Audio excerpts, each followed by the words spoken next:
Ajaiba. Nuti dhukkuboota qaama miiraa hundaaf wallaansanii qabna. Qaama hundaaf.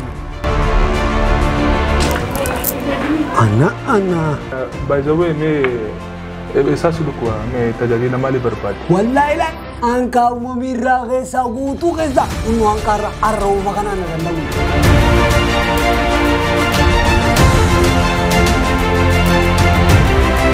Go. Doa kale ko dang gidan wal din dang. Bijan. Amalal kaitay kita sih. Umaya dan Akam.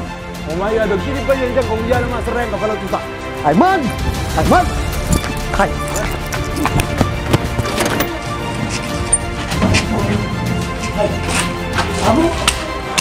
Abu antum ko.